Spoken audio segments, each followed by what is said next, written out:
എൻ്റെ ലൈഫിൽ ഞാൻ എല്ലാ ഇൻ്റർവ്യൂലും പറഞ്ഞ പോലെ എനിക്ക് ഇപ്പോഴും പൊരുത്തപ്പെടാൻ പറ്റാത്തൊരു പെൺകുട്ടിയാണ് അത്.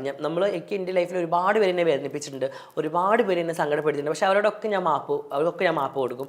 അവരൊക്കെ ഇപ്പോഴും ഞാൻ കണ്ടാൽ ചിരിക്കും, ഞാൻ അവരോട് സംസാരിക്കും, എനിക്കൊരു പ്രശ്നവും കാര്യങ്ങളൊന്നുമില്ല. പക്ഷേ ഈ ഒരു വ്യക്തി, ഈ നന്ദിനി റെഡ്ഡി, ഞാൻ പേരെന്നെ എടുത്ത് പറയട്ടെ, ഈ നന്ദിനി റെഡ്ഡി എന്ന് പറയുന്ന ഈ ഒരു വ്യക്തി ദുബായിൽ ബാർ നടത്തിക്കൊണ്ടിരിക്കുന്ന പെൺകുട്ടിയാണ്.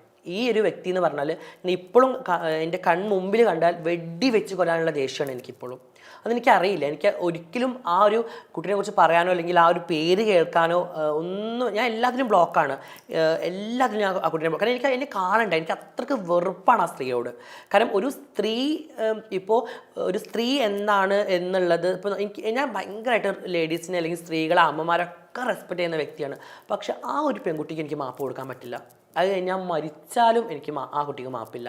കാരണം എൻ്റെ കൂടെ എൻ്റെ നല്ലൊരു ഫ്രണ്ടായി നിന്നിട്ടാണ് അവൾ എന്നോട്